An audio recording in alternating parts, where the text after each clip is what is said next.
പുത്തൻപള്ളി ഭാഗത്ത് 90% മഴ. ലിയോസ് മൺസൂൺ ധമാക്ക. ശനി ഞായർ ദിവസങ്ങളിൽ സ്വർണ്ണാഭരണങ്ങൾക്ക് 90% വരെ ഡിസ്കൗണ്ട്. 5% മാത്രം നൽകി അഡ്വാൻസ് ബുക്കിംഗ് ഓഫർ. സ്മാർട്ട് പ്ലാനിലൂടെ 0% പണിക്കൂലിയിൽ സ്വർണ്ണം വാങ്ങാവുന്ന സേവിംഗ്സ് പ്ലാനുകൾ ജൂലൈ 31 വരെ. Leo's gold and diamonds, Pallikkulam road, Thrissur. ബഹിരാകാശത്തെത്തുന്ന ആദ്യ മലയാളി എന്ന നേട്ടത്തിലേക്ക് നാസയിലെ ശാസ്ത്രജ്ഞൻ ഡോക്ടർ അനിൽ മേനോൻ എത്തുമ്പോൾ പാലക്കാടിനും ഒറ്റപ്പാലത്തിനും അഭിമാനിക്കാം. ജനിച്ചത് അമേരിക്കയിലാണെങ്കിലും ഇന്ത്യൻ നാഷണൽ കോൺഗ്രസിന്റെ മലയാളിയായ ആദ്യ അധ്യക്ഷൻ ചേറ്റൂർ ശങ്കരൻ നായരുടെ പിന്മുറക്കാരനാണ് അനിൽ മേനോൻ.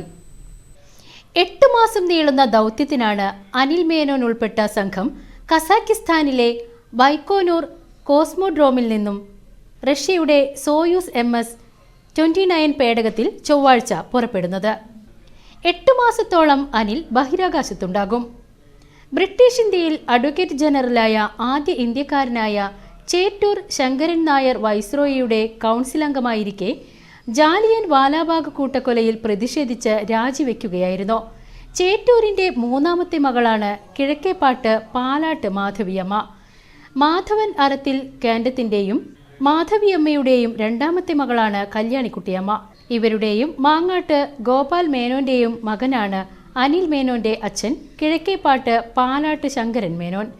യുക്രൈനിൽ ജനിച്ച് അമേരിക്കയിലേക്ക് കുടിയേറിയ ലിസ സാമോലെങ്കോയാണ് അനിൽ മേനോന്റെ അമ്മ.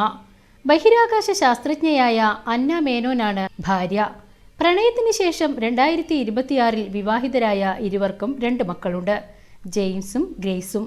അച്ചമ്മയായ കല്യാണിക്കുട്ടിയമ്മയെ കാണാൻ അനിൽ മേനോൻ പാലക്കാട്ടേക്ക് എത്താറുണ്ടായിരുന്നു.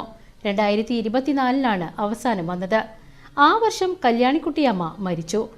അച്ഛൻ KP ശങ്കരൻ മേനോൻ ഇപ്പോൾ അമേരിക്കയിലാണ്.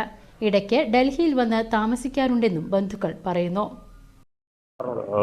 വളരെ സന്തോഷം. ചേറ്റൂർ ശങ്കരൻ നായരുടെ 170ാം ജന്മവാർഷികത്തിൽ ശ്രീ അനിലിനെ ആശംസിക്കുന്നതിൽ വളരെ സന്തോഷം. അദ്ദേഹം ഒറ്റപ്പാലത്തുകാരനാണ് എന്ന് ഇതിൽ ഞങ്ങൾ അഭിമാനിക്കുന്നു. ഒറ്റപ്പാലം മാത്രമല്ല, കേരളയും ഇന്ത്യയും അദ്ദേഹത്തിൻ്റെ പേരിൽ നിന്ന് അഭിമാനം കൊള്ളുകയാണ്. അദ്ദേഹം ഒറ്റപ്പാലത്ത് വരികയാണെങ്കിൽ അദ്ദേഹത്തിന് ഒരു വലിയൊരു സ്വീകരണം ഒരുക്കാൻ ഞങ്ങൾ തയ്യാറായിരിക്കുകയാണ്. അദ്ദേഹത്തിന് എല്ലാ ആശംസകളും നേരുന്നു.